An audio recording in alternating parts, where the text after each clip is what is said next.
देश में जब मोदी सरकार आई तो हमने हमेशा ये आवाज उठाने का काम किया कि देश की यूनिवर्सिटियों को, देश की शिक्षा को बर्बाद करने की साजिश राष्ट्रीय स्वयंसेवक संघ के नाम पर रची जा रही है।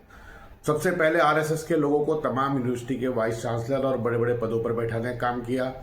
देश के बहुत बड़े शिक्षण संस्थान जिनके नाम थे उनको बदनाम करने का काम किया।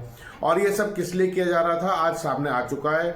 गलगोटिया यूनिवर्सिटी, जो पहले कभी कॉलेज हुआ करता था, उसको यूनिवर्सिटी बनाया और वो यूनिवर्सिटी प्राइवेट यूनिवर्सिटी थी जिसने देश भर के उन बच्चों को जिनके पास शायद नंबर कम थे लेकिन डिग्री पाने की चाहत थी, उनकी डिग्री को खरीद कर बेचने का काम गलगोटिया यूनिवर्सिटी के द्वारा किया गया।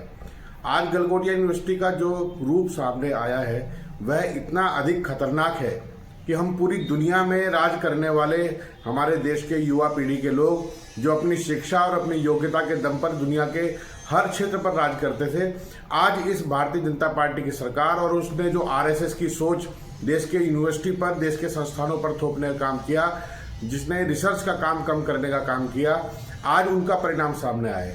एक रोबोट का एक एक्सपो किया गया और रोबोट के एक्सपो में पता लगा कि गलगोटिया यूनिवर्सिटी ने चीन से खरीद कर सामान लाए, रोबोट्स लाए और बहुत सारे इक्विपमेंट खरीद के लाए और उन्हें अपने यूनिवर्सिटी में बनाया गया, रिसर्च किया गया उत्पाद बताकर देश को धोखे में रखने का काम किया। हो सकता है ये देश को धोखे में रखने का काम बहुत लंबे समय से चल रहा हो, लेकिन इसकी पोल अब खुली है जब प्रधानमंत्री जी के जो उत्पाद हैं, जो आरएसएस के लोग हैं, उन्होंने देश की संस्थानों को, देश की शिक्षा को आज बिल्कुल समाप्त कर दिया है। देश में रिसर्च का काम, जिसमें छात्र पीएचडी करते थे और उनको एक मिनिमम स्टाइपेंड उनके लिए दिया जाता था और वो रिसर्च करने का काम करते थे, आज लगभग समाप्ति की ओर बढ़ता जा रहा है। देश में वो लोग जो शिक्षा पर लगातार कब्जा करके रखते थे, जिनका 100% आरक्षण शिक्षा पर था, आज देश में एक सुई भी नहीं बना पाए। लेकिन देश ने पंडित जवाहरलाल नेहरू की दूरदर्शी सोच और कांग्रेस के एक बहुत मजबूत नेतृत्व के सामने चलने का काम किया, उसके साथ चले और देश को एक बहुत बड़ा रिसर्च करने का, नई नई सोच लाने का और देश को तरक्की करने का काम किया। मैन्युफैक्चरिंग सेक्टर देश में बढ़ा, कृषि के क्षेत्र में अनुसंधान हुए, तमाम क्षेत्रों में अनुसंधान करते हुए हम देश को बहुत बढ़िया पोजीशन पर लाए थे। लेकिन 2014 के बाद जो बर्बादी की कहानी लिखी गई, नोटबंदी, जीएसटी से लेकर देश की सबसे बड़ी यूनिवर्सिटी से लेकर छोटे छोटे कॉलेजों और स्कूलों तक को कमजोर करने का काम किया। आज इस सरकार ने कांग्रेस की सरकार द्वारा खोले गए स्कूलों को भी बंद किया है। देश में जो संस्थान थे उनको, जो अच्छे संस्थान थे उनको बदनाम किया, जिन पर नियंत्रण कर सकते थे नियंत्रण किया।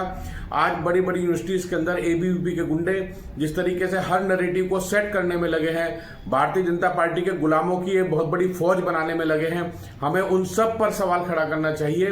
देश की शिक्षण संस्थाओं से लेकर संवैधानिक संस्थाओं तक, आज देश का सुप्रीम कोर्ट, आसाम के मुख्यमंत्री ने जिस प्रकार से सांप्रदायिकता और घृणा का जो वीडियो बनाया था उस पर संज्ञान तक लेने से मना कर दिया। अब ये बताइए, क्या सुप्रीम कोर्ट भाजपा की वर्करी करने के लिए रह गई है? क्या इनकी जिम्मेदारी नहीं बनती कि देश में न्याय की अवधारणा को मजबूत करने का काम करें? क्या देश की यूनिवर्सिटीज का काम नहीं है कि देश में रिसर्च के काम को बढ़ाने का काम करें? क्या देश के अस्पतालों का काम नहीं है क्या कि देश के लोगों का इलाज अपने यहाँ कर सके? पूरी दुनिया में भारत के डॉक्टर्स की बड़ी अच्छी इमेज है, लेकिन जिस तरीके से एक मेडिकल कॉलेज को बंद कराने पर बीजेपी के लोग ठुमके लगा लगा कर नाच रहे थे, उससे समझ लीजिए कि इनकी घृणित मानसिकता किस प्रकार से देश के युवाओं और विशेष रूप से एससी, एसटी, ओबीसी और महिलाओं के खिलाफ है। तो ये समझने की बहुत जरूरत है। हम सबको इसके खिलाफ एक बड़े वैचारिक संघर्ष की जरूरत है। हम इस देश को आरएसएस की प्रयोगशाला और अंग्रेजों का दोबारा गुलाम नहीं बनने देंगे। आरएसएस भगाओ, भाजपा भगाओ, देश